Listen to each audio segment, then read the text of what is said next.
Martial God Azure 6,181. Seven World Saint Palace sa Malaking Bulwagan, ang Lingxi Lord ay nakikipag-usap sa lahat ng Elder. Ang hitsura ng Ancient Killing Sea, ang God Clan, at ang Jiao Immortal Clan ay nagpaunawa sa kanila na ang kapangyarihan ng mga sinaunang lahi ay hindi pa rin nila kontrolado. Lalo na yung mga Protoss na kakaiba ang kapangyarihan na kailangan nilang seryosong pag-usapan kung paano haharapin ang mga ito. Biglang narinig ang boses ng isang elder mula sa labas ng pintuan ng palasyo. Aking Panginoon, pagkatapos na obserbahan si elder, natuklasan namin na ang Pingyuan Upper Realm Divine Body Galaxy ay may abnormal na paggalaw. Nang marinig ito, agad na inutusan ng Panginoon ng angkan ng Ling ang lahat ng elder na obserbahan muli ang mahusay na porma sayon.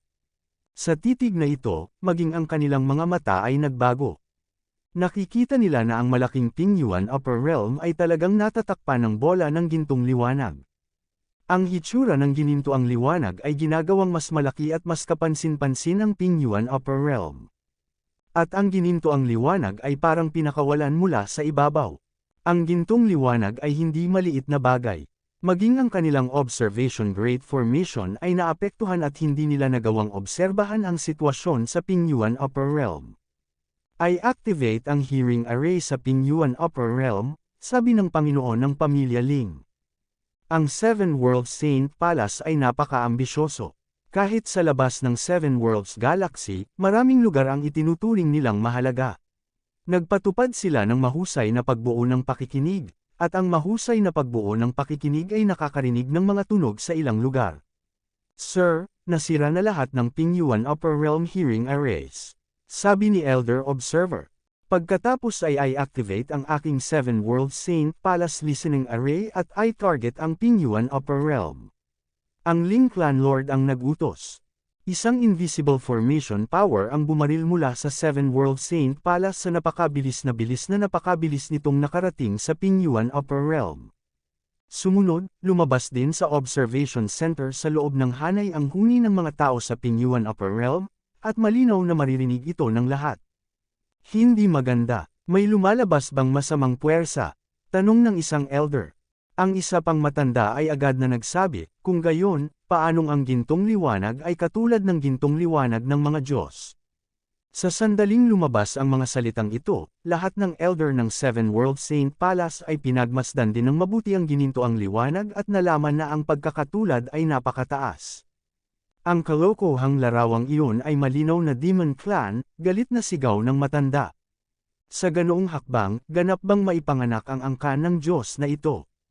Ang pinuno ng angkan ng Ling ay napakatalino. Kasabay nito, sa isang lugar sa malawak na mundo ng martial cultivation, mayroong isang malawak, sobrang lihim na espasyo kung saan ang mundo ng mahirap ay nagmamasid at kahit mahirap ay pumapasok. Ang malawak na espasyong ito ay parang isa pang mabituing kalangitan.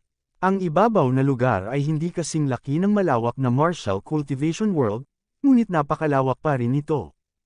Ang mabituing kalangitan ay walang katapusan, at maraming mga mundong lumulutang doon, ngunit lahat ng mga mundong iyon ay walang buhay. Huminga, kakaibang katahimikan. Sa isang lugar sa mabituing kalangitan, isang lalaking may dalang palakol ang nakatayo sa itaas ng mabituing kalangitan. Tumingin si Song Changsheng sa unahan na may seryosong mga mata, ngunit malinaw na may madilim na mabituing kalangitan sa harapan niya, na wala doon. Gayunpaman, ang kanyang palad na nakahawak sa hawakan ng palakol sa kanyang likuran ay nagpapakita na siya ay nakaharap sa isang mabigat na kaaway. Sa mabituing langit na malayo sa kanyang tinitingnan ay may nakatayo rin. Ito ay isang babaeng nakasuot ng white cloak. Ang babaeng ito ay lumubog ang mga mata, walang eyeballs, at itim na buhok na nakakalat sa likod niya. At ang kaliwang kamay niya ay may hawak na espada. Hindi pa nabubunot ang espada, ngunit nakita na ni Song Changsheng ang hilt. Kapag nagbukas ang Age of Gods, lahat ay nagsasama-sama. Lumilitaw ang mga halimaw sa Age of Gods at gustong patayin ang lahat. Isang tansong espada ang lumitaw mula sa langit at pinatay ang lahat ng mga halimaw. Sa sandaling iyon, ang tanging nakikita ay ang espada, ngunit ang may-ari nito ay wala kahit saan. Ang hilt ng espada ay eksaktong kapareho ng hilt sa kamay ng babae. Biglang napalingon ang babaeng puti cloak at tumingin sa ibang lugar. Sa mga mata na orihinal na walang laman, lumitaw ang isang eyeball. Kulay asul ang kanyang mga mata, parang yelo, maganda at malakas. Dahil nararamdaman ni Song Changsheng na sa sandaling ito, ang tingin ng babae ay tumagos sa malawak na espasyong ito at pumasok sa totoong mundo ng martial cultivation. Malabong alam ito ni Song Changsheng, ngunit hindi siya nang ahas na maging pabaya kapag kaharap ang babaeng iyon. Nang makitang nakatingin na sa kanya ang babae ay napalingon siya. Ang kanyang tingin ay maaari ring tumagos sa malawak na espasyong ito at pumasok sa totoong mundo ng martial cultivation. Nakita niya ang Divine Body Galaxy, ang Pingyuan Upper Realm ay natatakpan ng ginintoang liwanag, at maaaring baliwalain ang interference ng gintong liwanag, at malinaw na nakita ang miserableng sitwasyon ng Pingyuan Upper Realm. Napagtanto niya na ang gintong liwanag ay nagmula sa ilalim ng lupa, kaya gusto niyang makita ang mga bagay sa ilalim ng lupa at malaman. Ngunit nakablock, kahit hindi niya ito makita. Ibinaling ni Song Changsheng ang kanyang tingin at tumingin sa babae. Nang makita ang bahagyang nakakunot na kilay ng babae, medyo nabalance ang pakiramdam niya. Ang babaeng white cloak na ito ay hindi makita kung ano ang nasa ilalim ng Pingyuan Upper Realm. Kasabay nito, nakatayo si Chu Feng sa underground na mundo ng Pingyuan Upper Realm. Unang ranggo Panginoon. Napatingin ang lahat kay Chu Feng, Diyos man sila o Yu Clan, lahat sila ay natigilan. Ngayon lang, ipinakita ni Chu Feng ang Thunder Mark, Lightning Armor, Lightning Wings, at Thunder Flame. Pagkatapos ay ginamit ang siyam na magkakasunod na slash ng Heavenly Thunder sa fourth slash. Ito ay orihinal na isang paraan ng pag-atake na nag-overlay sa langit na lumalaban sa puwersang lumalaban, ngunit ginawang cultivation realm ni Chu Feng. Sa pilitang na-upgrade mula sa 1st rank True God tungo sa 9th rank True God. Ito ang sinabi ni Chu Feng kay Eggy dati, kung ano ang mapapala niya kung matagumpay siyang makalusot sa tunay na Diyos sa pagkakataong ito. Ngunit ang disadvantage ng pamamaraang ito ay ang pagkonsumo nito ng maraming pera, na hindi ganap na makontrol ngayon ni Chu Feng.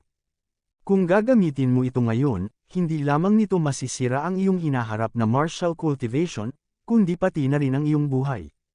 Ngunit gumamit pa rin si Chu Feng ng mga kasanayan sa bloodline para i-upgrade ang kanyang cultivation realm mula sa 9th rank True God tungo sa 1st rank God. Karaniwan, ang mga kasanayan sa linya ng dugo ay maaaring gamitin. Maaaring itaas ni Chu Feng ang cultivation realm sa puntong ito, na lampas na sa normal na range, at ang bloodline ay na-overload. Sa kasong ito, maaari mong gamitin ang mga kasanayan sa bloodline para makapasok sa mga Diyos. Walang alinlangan na ito ay nagdaragdag ng insulto sa pinsala. Ngunit walang pagpipilian si Chu Feng, dahil sa Little Fishy, kailangan niyang mag-ipon. Sa sandaling ito, ang milyon-milyong Protoss na tao na pinatay ni Chu Feng ay naging gintong liwanag at nagkalat, kahit na ang kanilang dugo ay nakakalat. Tulad ng sinabi ni Zhao Daobin, ang mga tao ng God Clan ay tila walang pinagmulan, o kahit na tunay na mga kaluluwa, at mga abnormal na nilalang. Pagtitipon ng kaluluwa, maaaring samahan ng ilang mga tunog ng sabay-sabay. Ang magkakapatid na Diyos na nakatayo sa langit ay gumagawa na ng magic formula. Pagkatapos ay pinawi ni Bai ang gintong liwanag at nawala sa isang iglap. Nang muli siyang lumitaw ay nasa harap na siya ng kanyang mga kapatid. Ang gininto ang liwanag na orihinal na nakakalat ay lumabos sa isang iglap, ngunit sa isang kisap mata, bumalik sila sa kanilang orihinal na estado bago nasugatan si Shenbai. Hindi siya patay, ngunit ang milyon-milyong True God Realm na mga tao mula sa Protoss ay halatang patay na. Si Shenbai lang ang ayos. Dahil dito, napagtanto ni Chu Feng na dapat itong isang espesyal na kakayahan na mayroon lamang itong daan-daang mga Diyos. Pagkatapos ng muling pagkabuhay ni Shenbai, ang kanyang hitsura ay nanatiling pareho, ngunit ang kanyang ekspresyon ay nagbago ng husto. Namumutla ang kanyang mukha, at nanginginig pa niyang inabot ang kanyang kamay para hawakan ang kanyang leeg. Alam niya na kung wala siya rito, kung wala ang mga kapatid niya, patay na siya ngayon. Pinatay ng mga langgam sa kanyang mga mata, kaya tumingin siya kay Chu Feng na may mabangis na ekspresyon. Papatayin kita. Kahit na ang kanyang mga salita ay malupit, hindi na siya nang ahas na lumapit kay Chu Feng, Sa halip ay itinuro niya si Chufeng at naglabas ng ginintoang liwanag. Sa isang iglap, hindi mabilang na nakakatakot na mga gintong ilaw ang lumipad patungo kay Chufeng mula sa langit. Hindi lamang si Shen Bai, kundi pati na rin ang marami sa kanyang mga Diyos na kapatid ay kumilos. Ngunit bago lumapit ang ginintoang liwanag kay Chufeng, ito ay parang mga patak ng ulan na bumabagsak sa mga bato, lumipad palayo sa isang iglap. Ang ginintoang liwanag, na madaling tumagos sa dakilang porma sayon ng celestial clan ni Uyang, ay mahina kay Chufeng. Sa isang pagsabog lang ng pressure, lahat ng gintong liwanag ay naharang. Kahit na ang mga tao ng God Clan ay naniniwala na ang eksenang ito ay mahirap. Kung ngayon lang pinugutan ng ulo si Shen Bai, masasabing pabaya si Shen Bai. Kaya ngayon, paano natin ito ipapaliwanag? Ngunit sa susunod na sandali, ang mga mukha ng mga Diyos ay nagbago ng husto. Ang gintong liwanag ay hindi pa nakakalat, ngunit ang figure ni Chufeng ay lumitaw sa kanilang harapan na parang multo. Nang makita ang sitwasyong ito, muling sumikat ang ginintoang liwanag, at lumitaw ang mga ginintoang magic weapon sa kanilang mga kamay. Ipakita ang iyong magic weapon.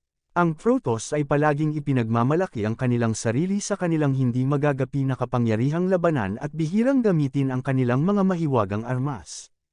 Ngunit ngayon, maraming mga Diyos ng Protoss ang nagpahayag ng kanilang mga sandatang mahika. Habang kumikislap ang ginintoang liwanag, hindi mabilang na mga talim ng liwanag ang hamampas patungo kay Chufeng. Ang 100 Diyos ng God Clan, maliban kay Shen Wan, lahat ay kumilos at naglunsad ng pagkubkob kay Chufeng. Sa itaas ng kawalan, ang gintong liwanag ay kumikinang na may pambihirang kapangyarihan.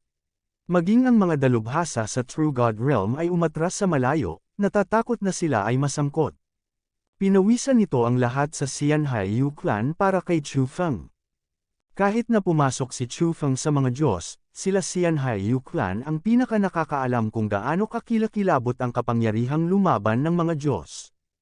Ang isa ay napakahirap ng pakitunguhan, lalo pa ngayong 99. Ngunit biglang, bumulwak ang dugo, at hindi mabilang na natitirang mga paa ang lumipad sa hangin. Kaagad pagkatapos, ang mga Diyos ng mga Diyos ay sumigaw ng paulit-ulit. Kung titingnang mabuti, ang ilan sa mga Diyos ng mga Diyos ay nawala ng mga braso, ang ilan ay nawala ang kanilang mga ulo, at ang ilan ay pinutol lamang mula sa kanilang mga baywang. Dugo nila lahat yan. Wala sa 99 na miyembro ng God Clan ang buo. Ngunit hindi nasaktan si Chufeng. Pagtitipon ng kaluluwa. May soft drinks, si Shen Yi iyon. Pinisil niya ang isang magic formula at tumayo sa langit sa malayo. Sa sandaling magsalita siya, ang 99 na Protoss na Diyos sa paligid ni Chufeng ay naging gintong liwanag at nagkalat. Pagkatapos ay lumitaw ang hindi nasaktan sa likod ni Shen Yi na buo ang lahat, ngunit ang mga ekspresyon ng sakit ay makikita pa rin sa kanilang mga mukha. Lahat ay natakot tulad ni Shen Bai dati. Kahit bumalik na sa normal ang katawan ko, nandoon pa rin ang takot. Hindi ako naniniwala sa kanya. Si Shen Bai ay mukhang hindi nasisiyahan, at habang nagmumura, hinawakan niya ang magic weapon sa kanyang kamay, handang umatake muli, ngunit sa sandaling ito, isang kamay ang hamarang sa kanya. Iyan ay ang makapangyarihang Diyos. Nang makita si Shen Yi, natigilan si Shen Bai. Ang 10-10 milyong mga Diyos na naruroon ay natigilan. Dahil pinigilan ni Shen Yi ang kamay ni Shen Bai na nakahawak sa gintong mahabang sibat. Talagang inihayag ni Shen Yi ang kanyang mahiwagang sandata. Ito ang unang pagkakataon nilang makita si Shen Yi na ibinunyag ang kanyang magic weapon. Ito ang pinakamalakas na tao sa God Clan. Hayaan mo akong harapin ang mga langgam na ito sandali. Pagkasabi nito, naging gintong liwanag si Shen Yi at sumugod kay Chufeng. Sa isang iglap, lumapit ako kay Chufeng. Ang baril ay lumitaw na parang dragon, na may mga anino na pumupuno sa kalangitan, at maging ang espasyo ay napunit ng malakas na puwersa. Ang bilis at lakas ni Shen Yi ay talagang mas malakas. Sa gayong mga pag-atake, sunod-sunod ding napaatras si Chufeng, at maaari lamang itong magpatuloy sa pag-iwas. Oh, nagyaya ang mga Diyos. Ito ang unang pagkakataon mula nang lumitaw si Chufeng na napigilan nila si Chufeng. Iniingatan ng kataas-taasang Panginoon ang kaluwalhatian ng kanyang banal na lahi. Ngunit biglang, isang nagniningas na espada ang lumipad mula sa gold light. Naging mapurol ang buong mukha ni Shen Yi, at pagkatapos ay mas natakot ang lahat sa God Clan. Ang banal na mahabang sibat sa kamay ni Shen Yi ay lumipad sa hangin. Mahigpit pa rin ang hawak ng kamay niya sa mahabang sibat, pero tumalsik ang dugo. Naputol ang magkabilang braso ni Shen Yi. Tiningnan ni Chu Feng si Shen Yi nang malapitan ng may panghahamak. Ikaw din. Yun lang. Martial God Azura. Kabanata 6182. Walang laman ang mga mata ni Shen Yi, nakatingin sa lugar kung saan nabali ang braso niya. Akala niya ay hindi siya magagapi, ngunit naputol ang kanyang braso. Ito ang unang pagkakataon na nakaramdam siya ng ganitong sakit mula nang siya ay isilang. Pero ang mas masakit ay hindi ang braso niya, kundi ang puso niyang naputol. At ang ipinagmamalaki niya ay ang kanyang tiwala sa sarili. Sa pamamagitan ng pagtilamsik ng dugo, muli niyang tiningnan ang mukha ni Chu Feng, at ang mga emosyong hindi pa niya naramdaman noon ay napuno sa kanyang buong katawan. Takot, matinding takot. Siya, talagang matatakot. Ngunit biglang nawala si Chu Feng. Inis Shenbai.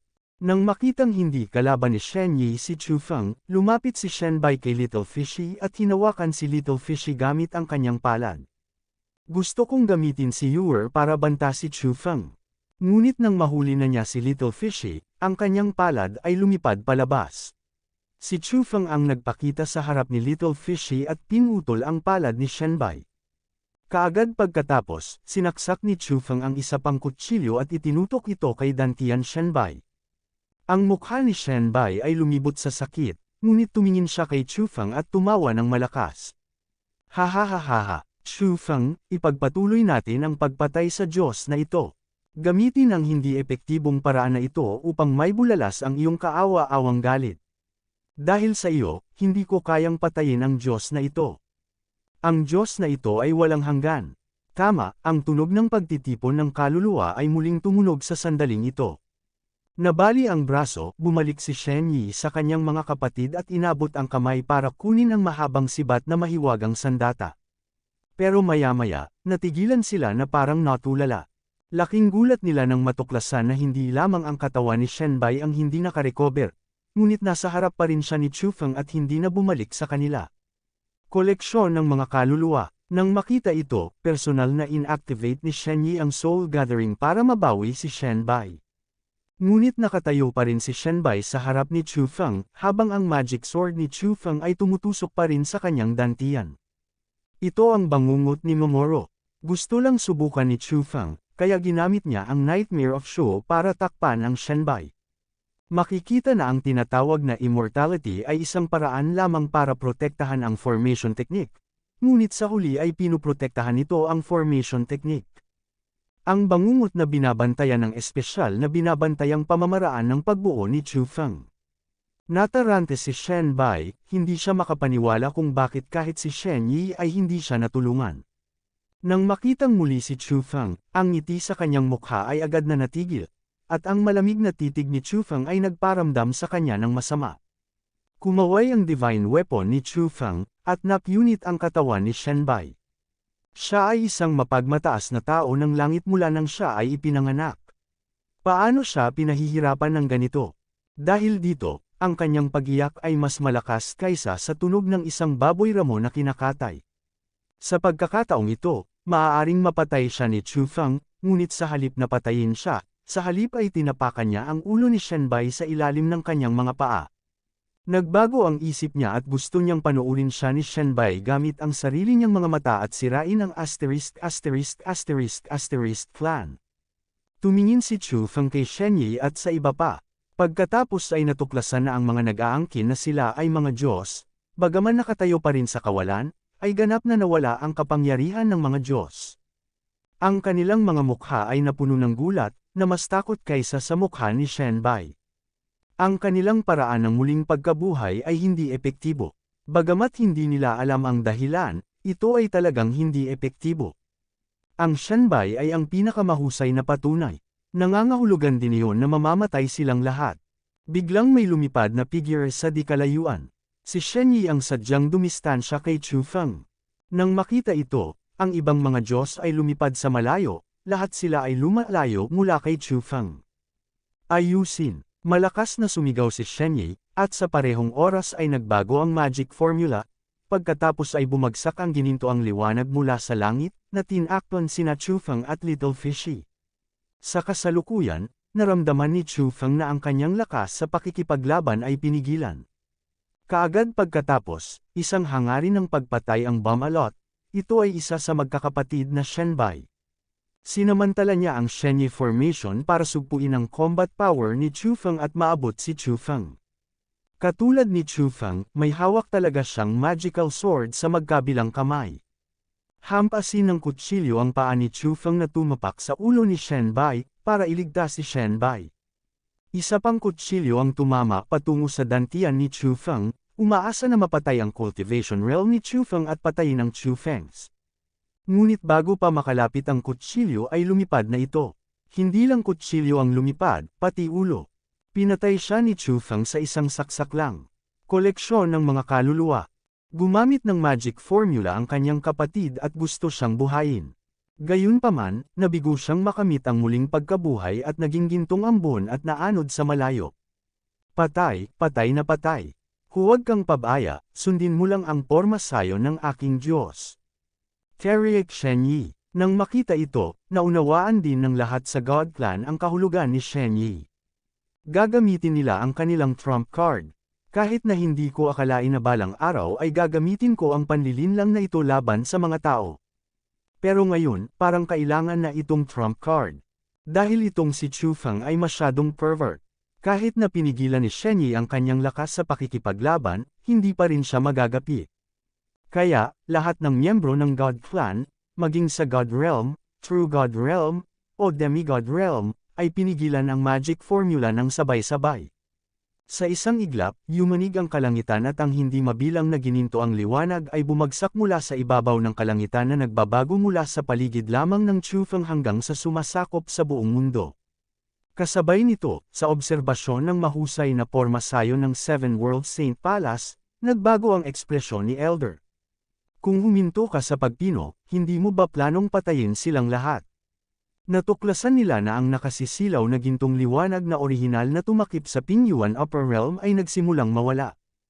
Hindi ito nawawala, ngunit kumukupas. Bumabalik sa lupa. Hindi lamang ang Seven Worlds Saint Palace, kundi pati na rin ang maraming dakilang kapangyarihan ang nakapansin sa mga pagbabago sa mundo ng Pingyuan at pinagmamasdan ito. Gayunpaman, walang nakakaalam kung bakit ang gininto ang liwanag ay bumababa. Tanging ang mga taong God Clan lang ang nakakaalam. Napagtanto nila na hindi nila kayang talunin si Chufeng gamit ang kanilang sariling lakas, kaya ginamit nila ang kapangyarihan ng pamamaraan ng pagbuo ng mga Diyos para mag-set up ng isa pang mahusay na porma sayon.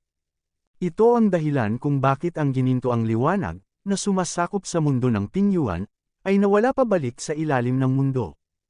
Ang lakas ng pamamaraan ng porma sayon ay hindi na ginamit para sa sakripisyo, ngunit ginamit lahat para harapin si Chufeng.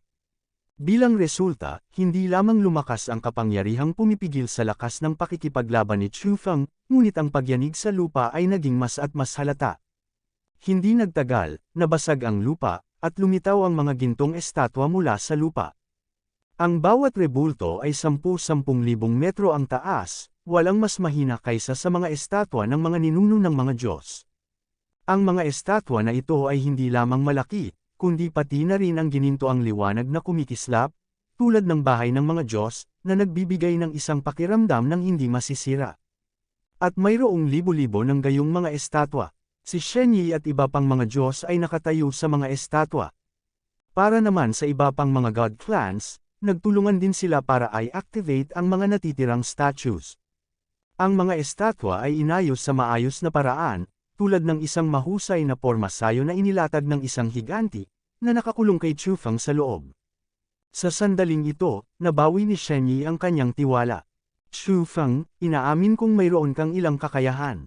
Maling lugar ang pinili mo para tumakbo ng ligaw kasama ang mga Diyos. Ngayon, hayaan mong madama ko kung ano ang kapangyarihan ng Diyos. Sa puntong ito, nagbago ang magic formula ni Shenyi. Lahat ng nasa Protoss ay activate ang Power of Formation technique. Sabay-sabay na iniunat ng libu-libong gintong estatwa ang kanilang malalaking palad at dumurog kay Chufeng. Ang mga superpower ay tumataas. Sa sandaling ito, hindi lamang ang kapangyarihang panlaban ni Chu Feng ay napigilan, ngunit ang isang lubhang nakakatakot na kapangyarihan ay nahulog din mula sa langit. Sa ilalim ng kapangyarihang ito, maging ang asul na mist na ginamit ng Little Fishy para protektahan ang mga miyembro ng Xianhaiyu Clan ay naging manipis, at kalaunan ay nawala sila. Pero ang ikinagulat ni Little Fishy ay kahit nagbago na ang mundo at lupa ay wala siyang naramdaman at wala siyang naramdamang pressure.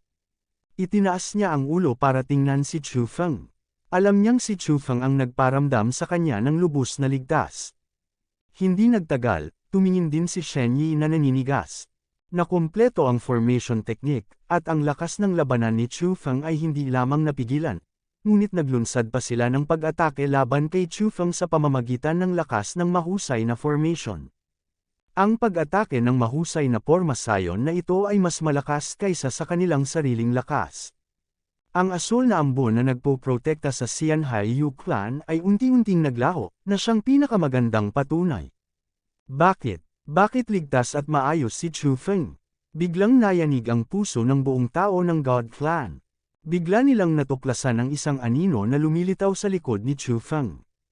Iyon ay isang pares ng mata. Isang pares ng mga gintong mata. Bukas ang mga mata, napakasagrado. Sa sandaling lumitaw ang ginintoang mata na ito, maging ang asul na ulap ng Xianhaiyu Clan ay tumigil sa paglaho.